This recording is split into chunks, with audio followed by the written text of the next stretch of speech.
Canada intends to recognize the State of Palestine at the 80th session of the United Nations General Assembly in September 2025.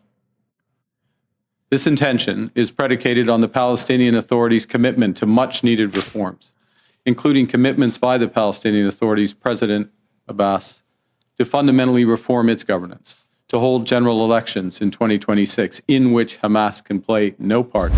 First, it was France, then the UK, and now the Canadian government is confirming it will soon recognize a Palestinian state if certain conditions are met. Prime Minister Mark Carney making the announcement late this afternoon. Canada triggers diplomatic earthquake. Prime Minister Mark Carney declares intent to recognize the State of Palestine. In an unprecedented move after decades of diplomatic restraint, Canadian Prime Minister Mark Carney officially announced that Canada intends to recognize the State of Palestine at the 80th session of the United Nations General Assembly in September of the year 2025. The announcement comes amid a deepening humanitarian catastrophe in the Gaza Strip and growing international pressure to revive the increasingly fragile two-state solution. The level of suffering in Gaza is intolerable. The situation is deteriorating rapidly. Prime Minister Carney stated during a nationally televised press conference from Parliament Hill in Ottawa, Canada will recognize the State of Palestine at the 80th session of the United Nations General Assembly, conditional upon necessary reforms by the Palestinian Authority. With this statement, Canada becomes the first North American G7 nation to publicly endorse the recognition of an independent Palestinian state, an act that over 147 countries have already taken, but which successive Canadian governments, both conservative and liberal, had long avoided. This shift marks a dramatic reversal in Canada's long-standing foreign policy, which has until now adhered to a conditional neutrality, recognizing a Palestinian state only if peace had been negotiated bilaterally with Israel. Notably, the Canadian decision closely follows declarations by France and the United Kingdom. Paris has announced its intent to proceed with recognition unilaterally, while London has attached conditions directed at Israel, such as a ceasefire, resumption of peace negotiations, and opening humanitarian aid corridors. Canada, meanwhile, has charted its own course, tying recognition to three specific requirements for the Palestinian Authority: holding national elections in the year 2026, excluding Hamas, full demilitarisation, and a formal commitment to peaceful coexistence with the State of Israel. This announcement was delivered at a time of extraordinary geopolitical tension. In Gaza, more than 2 million civilians are besieged by warfare, living in dire conditions without consistent access to clean water, electricity, or medicine. International humanitarian organizations have warned of systemic famine and the imminent risk of mass casualties. The war, which erupted following Hamas's October 7th attack, has led to tens of thousands of Palestinian deaths, most of them women and children, while hundreds of Israeli hostages remain in captivity. Domestically, Prime Minister Carney's decision has ignited intense political debate. Some members of the Liberal Party expressed hesitation, while segments of Canada's Jewish community voiced serious concerns. In contrast, leaders from Canada's Arab and Muslim communities welcomed the decision as a long-awaited moral stance. Observers also questioned the potential impact on Canada's trade negotiations with the United States, particularly with the administration of President Donald Trump, who has adopted a hardened stance and openly opposes Palestinian recognition. We are not under any illusions about Canada's individual influence, Carney said, but we believe that timely action, in coordination with our international partners, can help reverse the cycle of violence and preserve a viable future for a real two-state solution. Political development, from cabinet deliberations to the recognition announcement. On the day of the announcement, Ottawa's Parliament Hill became the epicenter of political focus, with dozens of journalists gathered and international media broadcasting live. Prime Minister Carney stepped to the podium alongside Minister of Foreign Affairs Anita Anand. Just hours earlier, he had convened an emergency cabinet meeting to discuss the Middle East crisis and the status of trade negotiations with the United States. This is not an immediate decision. It is a roadmap contingent on specific reforms, Carney stressed. But we have received written confirmation from President Mahmoud Abbas affirming these commitments. In a press briefing exceeding 10 minutes, Carney confirmed that Canada intends to recognize the State of Palestine at the 80th United Nations General Assembly, provided that the Palestinian Authority fulfills three core pledges: to hold nationwide elections in the year 2026, excluding Hamas, to fully demilitarize the Palestinian territories, to commit to peaceful coexistence with the State of Israel. Carney also disclosed a lengthy phone conversation with President Abbas that same day, wherein he sought to test the sincerity and feasibility of these commitments. According to Carney, the Palestinian president reconfirmed them clearly and unequivocally.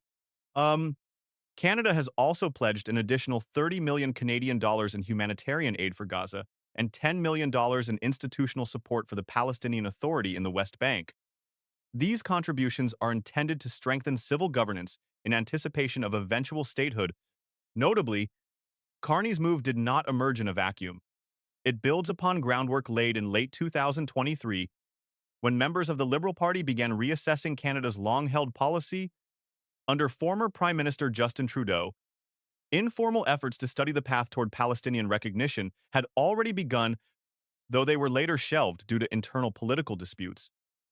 In recent weeks, Carney held direct conversations with French President Emmanuel Macron, British Prime Minister Keir Starmer, and European Commission President Ursula von der Leyen.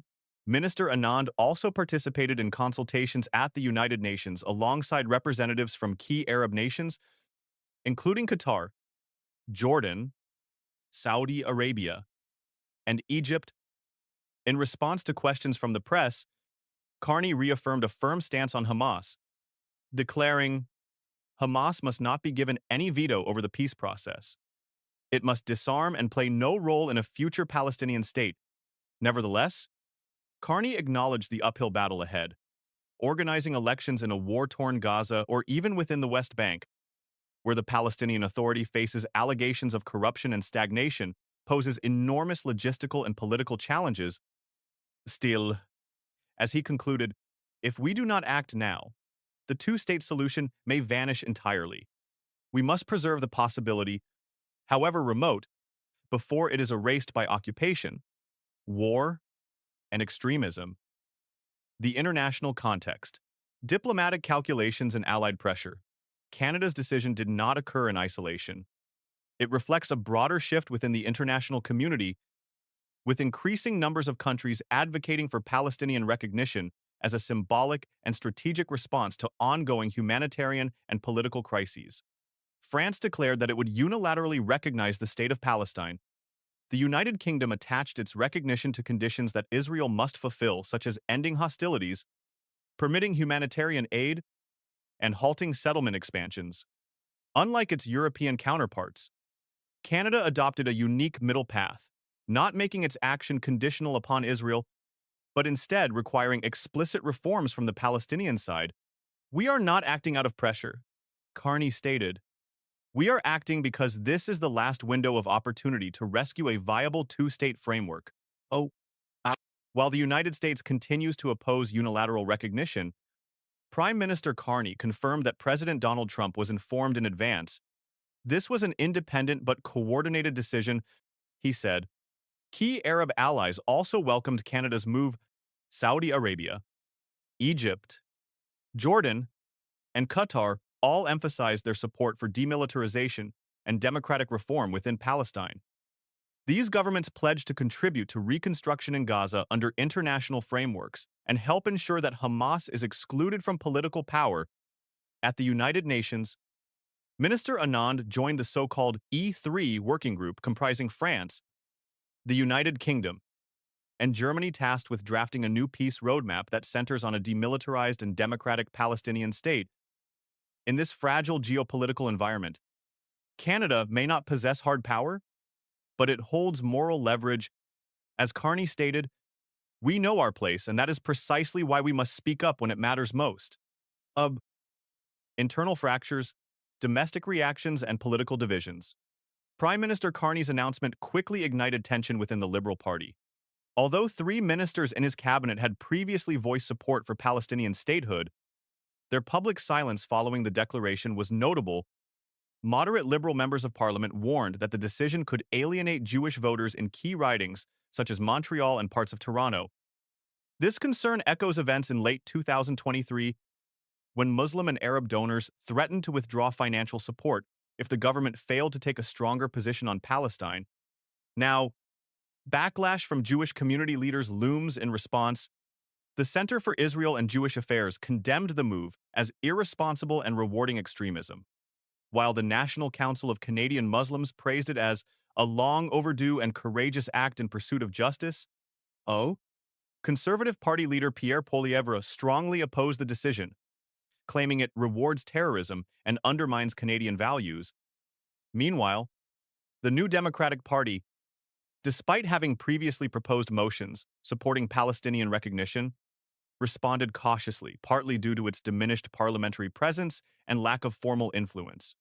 Former diplomats and analysts were divided. Some lauded the announcement as principled leadership, others viewed it as premature and politically risky, especially given the internal disarray within the Palestinian Authority and Hamas's ongoing control in Gaza. For Arab Canadian voters, the announcement resonated on a deeply personal level. For them, this was not just about foreign policy, it was about memory, identity, and dignity. The two sides respond. Ambassadors of Palestine and Israel speak out. Following Prime Minister Mark Carney's historic declaration, two key diplomatic voices representing the Palestinian Authority and the State of Israel appeared on Canadian national television to express their respective positions. Their interviews revealed not only opposing political narratives but also fundamentally divergent worldviews on the possibility of peace and statehood. Mona Abouamouna, Palestinian ambassador to Italy and former chief of the Palestinian delegation to Canada, confirmed in her interview that President Mahmoud Abbas had sent a formal letter to the Canadian government committing to the three key conditions set by Ottawa: institutional reform, general elections in the year 2026, and the establishment of a demilitarized state. The commitment was made clearly in writing and reiterated during a warm and detailed phone call between the two leaders, she stated.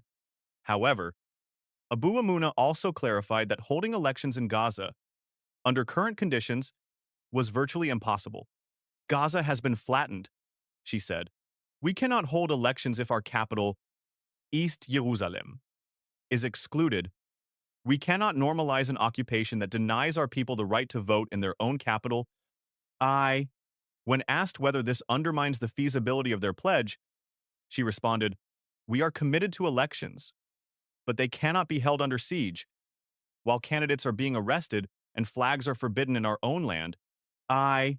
Israeli ambassador to Canada, Ido Moed, issued a sharp rebuke of Canada's decision. In a live interview with CBC, he stated, "This is a serious, strategic, and moral mistake. You are rewarding actors who have made no meaningful reforms and whose only agenda is the destruction of Israel." Moed argued that there is no evidence the Palestinian Authority has made progress toward governance or accountability. President Abbas has held power for almost 2 decades without elections. Hamas continues to dominate Gaza, and we are expected to believe this will change because of a letter? He went further to cite the plight of approximately 50 Israeli hostages still believed to be held by Hamas in Gaza. Their families are grieving. Their captors are emboldened. What message does Canada send to the world by moving forward with recognition now? Moed also rejected the idea that elections could be meaningfully held in Palestinian territories. With Gaza in ruins and the West Bank fragmented, this is a fantasy. There is no unified Palestinian governance, no demilitarization, and no demonstrated readiness for statehood. The back-to-back interviews highlighted not only political disagreement, but an impasse rooted in history, trauma, and competing narratives. While the Palestinian side insists that recognition is a precondition for justice and peace, the Israeli side warns it could embolden extremism and destabilize the region further. Prime Minister Carney maintains that Canada's recognition is conditional, not symbolic, and aimed at preserving the last vestiges of a two-state framework. "We are working with our partners to make sure these commitments are real and verifiable," he said. Still, in the face of entrenched opposition and a fractured Palestinian political landscape, the question remains: can a Palestinian state emerge under such conditions of fragmentation, mistrust, and continued conflict? Humanitarian and legal dimensions. Gaza's crisis and the question of statehood, behind the political theater lies a grim and worsening reality, a humanitarian catastrophe unfolding in Gaza.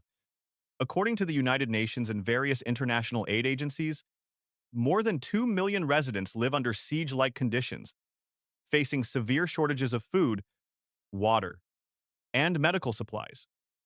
The military offensive launched by Israel following the Hamas attacks on October 7th has led to tens of thousands of Palestinian deaths, many of them civilians, women, and children. Aid organizations warn that the region is on the brink of man-made famine.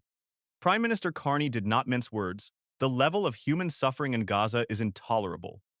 Canada has since pledged 30 million Canadian dollars in emergency aid and an additional $10 million to bolster the Palestinian Authority's administrative capacity in the West Bank. He also announced coordination with Jordan to facilitate airdrops of humanitarian supplies and urged other nations to join a credible international peace and reconstruction plan. Yet beyond the moral imperative lies a thorny legal debate. Does Palestine meet the legal criteria for statehood? Under the Montevideo Convention of 1933, a state must possess a defined territory, a permanente population, a functioning government, the capacity to enter into relations with other states. Palestine's status is legally ambiguous. While the West Bank is governed at least nominally by the Palestinian Authority, the Gaza Strip is under de facto Hamas control. The Palestinian Authority lacks full control over borders, relies heavily on foreign aid, and does not maintain a conventional military. Though Palestine was granted observer state status by the United Nations in 2012, it has not been admitted as a full member. Critics argue that recognizing a fragmented and unstable entity may set a precarious precedent. Others, however, contend that recognition can serve as a catalyst for governance reform and international accountability, especially if tied to enforceable benchmarks. Prime Minister Carney framed it this way: this recognition is not a reward, it is an investment in the possibility of peace. A demilitarized, democratic Palestinian state is the only viable counterpart to Israel in any sustainable peace arrangement. Unquote. Whether that investment yields results, however, remains an open question. Opportunity, risk, and the future of Canadian foreign policy. Prime Minister Mark Carney's declaration of intent to recognize the State of Palestine is not merely a symbolic diplomatic gesture, it is a deliberate and high-stakes political maneuver in a region consumed by war and an international community marked by division. Canada has chosen to align itself with those advocating justice, dialogue, and a long-elusive two-state solution, even as the road ahead grows more uncertain. From an opportunity standpoint, this move positions Canada as a principled mediator, a country willing to use its voice to defend international law and humanitarian values. Acting in coordination with France, the United Kingdom, and moderate Arab states, Ottawa could help galvanize support for a broader diplomatic framework that excludes extremism and prioritizes democratic governance. But the risks are undeniable. By stepping into the geopolitical minefield of Middle East diplomacy, Canada opens itself to backlash from the Israeli government, criticism from allies like the United States, and potential political consequences at home from both Jewish and Arab communities. Should the Palestinian Authority fail to fulfill its commitments, or should Gaza plunge deeper into chaos, the decision could be viewed as premature or even counterproductive. More fundamentally, a key question lingers: can a Palestinian state truly function under present conditions when its territory is divided, its institutions weak, and its leadership fragmented? Israel continues to expand settlements in the West Bank, while Hamas maintains control in Gaza. Under such circumstances, even the best-intentioned recognition risks becoming an empty gesture unless tied to real, enforceable change on the ground. Still, as Prime Minister Carney asserted, we are not under any illusions about Canada's solitary power. But we believe that principled action taken in concert with responsible partners can help reverse the tide of scent. Recognition alone will not reshape the region. But in a world where cruelty is increasingly normalized, affirming the right to exist, the right to self-determination, and the dignity of all people, Palestinians and Israelis alike, may be the most powerful diplomatic message Canada can send.